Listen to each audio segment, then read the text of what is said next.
Silakan klik tombol subscribe dan aktifkan notifikasi pada tombol lonceng supaya tidak tertinggal video seputar misteri dan pembahasan menarik lainnya, dan klik tombol like juga jika sahabat menyukai video ini. Ya alhamdulillah niki. Jadi Les Bumi dan PBNU niku tahun 2015 itu ngumpulkan naskah-naskah kuno mulai akhir Mojopahit, zaman Demak, Pajang sampai zaman Mataram. Ya. Itu sudah terkumpul 6.528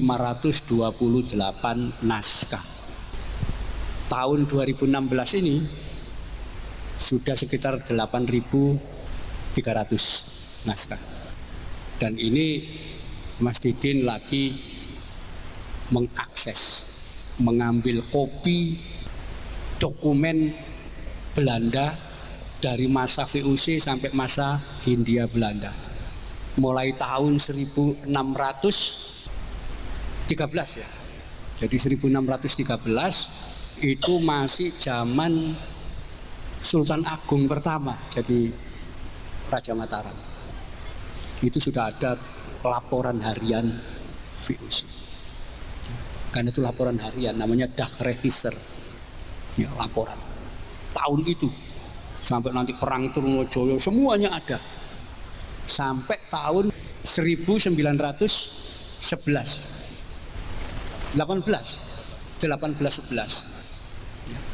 itu karena laporan harian, maka jumlah yang dikopi 1.600.000 naskah. Jadi Les Bumi PBNU sekarang kaya data. Jadi mulai zaman Wali Songo, oh asal usulnya ternyata ini, ya, kita jadi tahu perang zaman Belanda, kenapa ini semua tahu. Kenapa? Datanya kita kumpulkan. Itu perpustakaan nasional saya nggak punya, kita punya, pelan-pelan kita kumpulkan semua. Jadi kita jadi tahu, oh ternyata warisan Wali Songo. Jadi ini sebelum ada NU itu sudah dilakoni wong Jawa karena niru warisan Wali Songo. Nah ini ada lagi yang banyak keliru. Sebelum zaman Wali Songo, sebelum Islam, itu orang selalu mengatakan seluruh penduduk Nusantara ini agamanya Hindu dan Buddha. Itu gak bener. Kenapa? Agama Hindu itu ternyata agama minoritas zaman dulu, yaitu agama yang dianut oleh penduduk yang tinggal di dalam keraton. Penduduk di luar keraton itu agama ini agama asli Jawa. Wong Sunda ya agama Sunda. Orang Jawa itu agama kuno, ya bukan Hindu, itu namanya agama Kapitayan. Kenapa? Karena yang dipuja itu Sang Hyang Taya. Taya itu artinya kosong. Suwung awang uwung tan kena hinoyongo. Jadi itu sesembahane wong Jawa zaman kuno.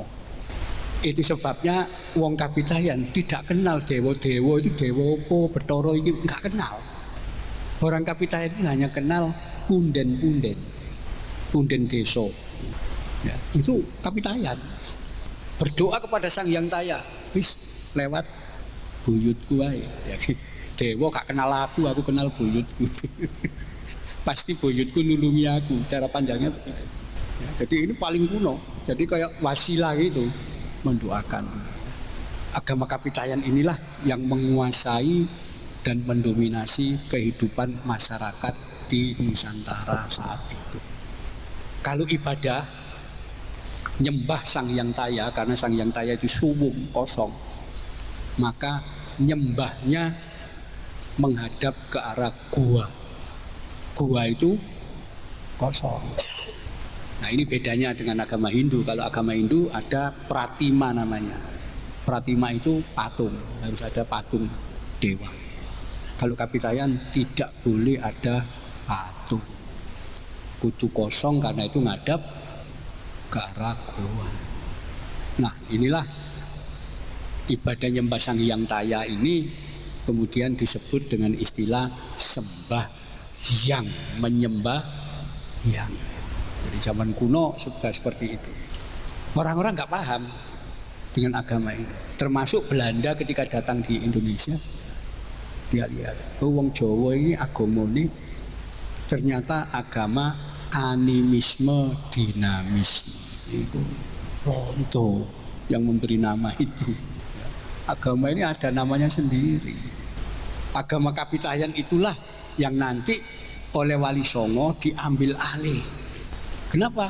Karena agama ini mirip dengan agama Islam. Itu sebabnya diambil alih oleh Wali Songo. Kenapa? Yang namanya sesembahan itu, taya itu kosong, suwung tan kena pinoyo ngopo. Kalau menghadap Sang Hyang Taya itu harus ruang kosong, nggak boleh ada simbol apa-apa. Namanya sembahyang menyembah hyang. Nah, bentuk sembahyang agama kuno ini itu gerakannya 4. Yang pertama tulajek, itu basa kuno Jawa, artinya berdiri tegak dengan sikap swadikep. Ya, swadikep, swa itu aku, dikep itu mendekap, jadi menangkap keakuan. Dan orang Jawa kuno meyakini keakuan manusia itu ada di dalam hati, dan hati itu letaknya di kiri, dan itu mereka swadikep agak ke kiri begini, itu berdiri tegak menghadap bisa. Tulajek posisi swadikep.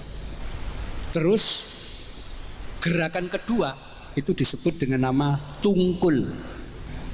Tungkul itu melihat tanah, ya, mandeng tanah, cekelan dengkul. Rukuk itu gerakannya itu, yang namanya sembahyang wong kuno itu. Jauh sebelum Islam itu. Setelah itu gerakan ketiga namanya tondem, sujud, ya, seperti bayi dalam perut ibu, meringkuk. Dan kemudian gerakan keempat namanya tulumpuk, duduk iftiros. Itu sudah namanya sembahyang. Ini yang nyateti seperti itu Sunan Bonang. Karena sebelum itu orang nganggap iki agama apa ini? Kok caranya ibadah ngadep kuwo. Ya, nanti kemudian ada lagi yang sudah di kota itu membuat tempat namanya sanggar. Bangunan segi 4, atapnya tumpang 3, tapi bagian tengah itu ada lubangnya. Itu yang mereka sebut sanggar.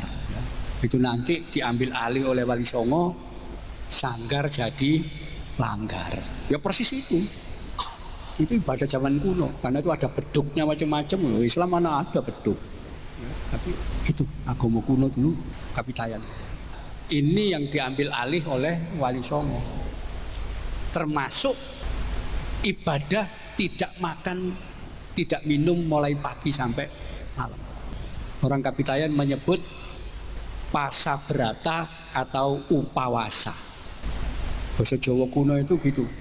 Pasabrata, tapi nanti zaman Mataram jadi poso broto. Tapi Jawa yang asli itu apa? Jadi Hana Caraka Data Sawala itu Jawa sing asli. Nanti setelah Mataram pengaruh muncul baru Wono Coroko kabeh jadi U. Itu baru belakangan. Tapi yang kuno A semua. Dari di situ ada namanya pasabrata atau poso broto. Itu tidak makan mulai pagi sampai malam. Nah, di dalam agama Kapitayan ini ada ajaran yang dijalankan poso dino pitu, puasa hari 7. Itu bukan berarti puasa 7 hari berturut-turut. Cukup puasa 2 hari, tapi nilainya sama dengan 7 hari. Yaitu puasa pada hari kedua dan hari kelima. 2 tambah 5 sama dengan 7. Jadi itu sudah jadi amalan orang Jawa kuno. Di situ Sunan Bonang lagi-lagi nyatet poso dino kaping pindho. Itu dino kedua itu Senin.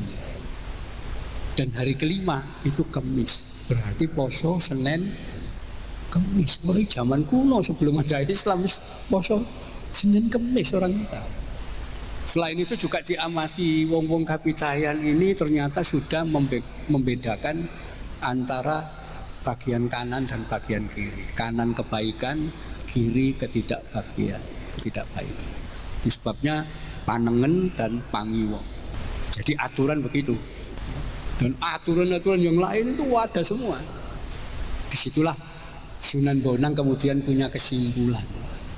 Sebenarnya wong Kapitayan iki wis Islam. Tapi durung maca syahadat. Durung khitan dan durung kenal Al-Qur'an.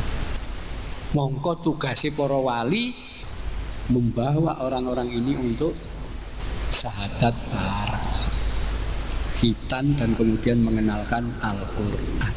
Silakan klik tombol subscribe dan aktifkan notifikasi pada tombol lonceng supaya tidak tertinggal video seputar misteri dan pembahasan menarik lainnya, dan klik tombol like juga jika sahabat menyukai video ini.